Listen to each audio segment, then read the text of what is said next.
இந்த புதுச்சேரி கவர்மெண்ட்டை பத்தி நாம சொல்லியே ஆகணும். இது டெஃபினட்டா தமிழ்நாட்டில் இருக்கிற மாதிரி நம்ம திமுக கவர்மெண்ட் மாதிரி கிடையவே கிடையாது.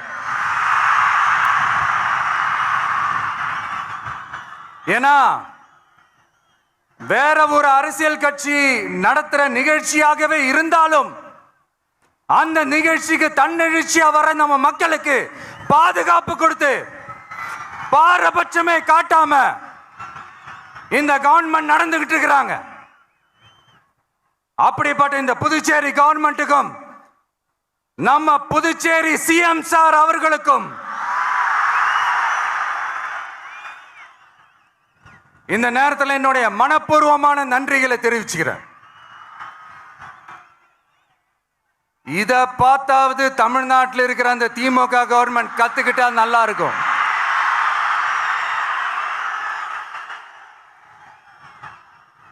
ஆனா அவங்க கத்துக்க மாட்டாங்க. பரவாயில்ல, வரப்போற எலெக்ஷன்ல 100% கத்துக்குவாங்க.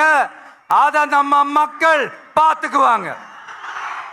புதுச்சேரியில் இருக்கிற கவர்மெண்டோட கூட்டணி ஆட்சியில இருந்தாலும் புதுச்சேரிய ஒன்றிய அரசு எதிலையுமே கண்டுக்கல என்றது புதுச்சேரி மக்களான உங்களுக்கு நல்லாவே தெரியும்.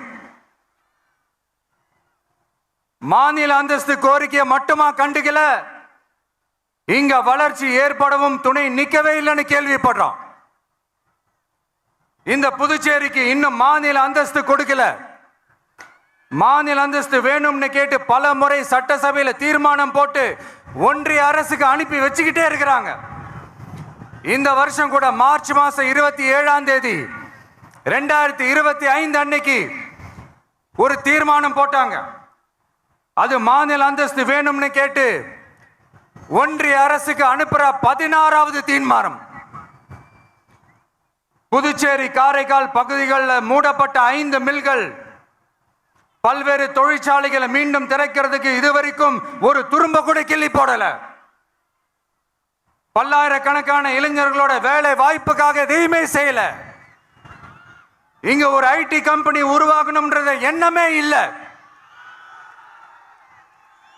அதை பத்தி யார் பேசினாலும் அது அவங்க காதல விழவே விழல.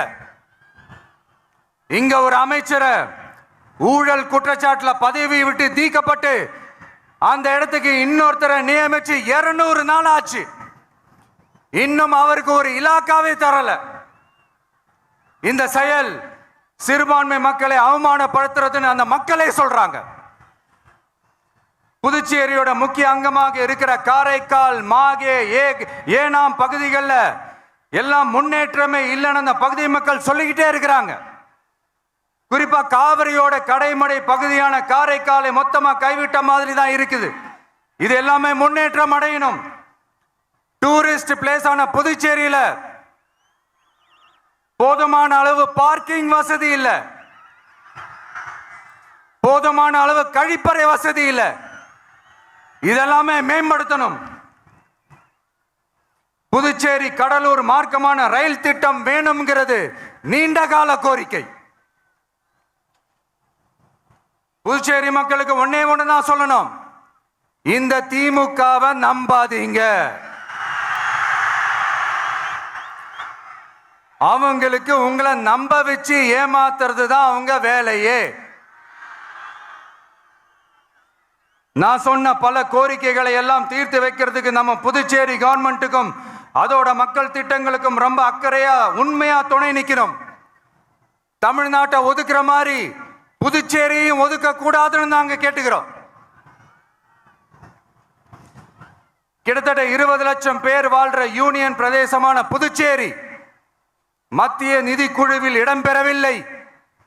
அதனால் மாநிலங்களுக்கான நிதி பகிர்தல் அடிப்படையிலும் யூனியன் பிரதேசங்களுக்கான நிதி பகிர்தல் அடிப்படையிலும் புதுச்சேரிக்கு நிதி ஒதுக்கப்படுவதில்லை. அதனால ஒவ்வொரு ஆண்டும் புதுச்சேரிக்கு தோராயமாகவே மத்திய அரசு நிதியை விடுவிக்கிறது. அந்த நிதியும் அரசு ஊழியர்களின் சம்பளம், ஓய்வூதிய தொகை உள்ளிட்ட திட்ட செலவுகளுக்கே சென்று விடுவதால் மீத தேவைக்கு வெளிச்சந்தையிலும் கடன் பத்திரங்களை கடன் வாங்குகிறது புதுச்சேரி.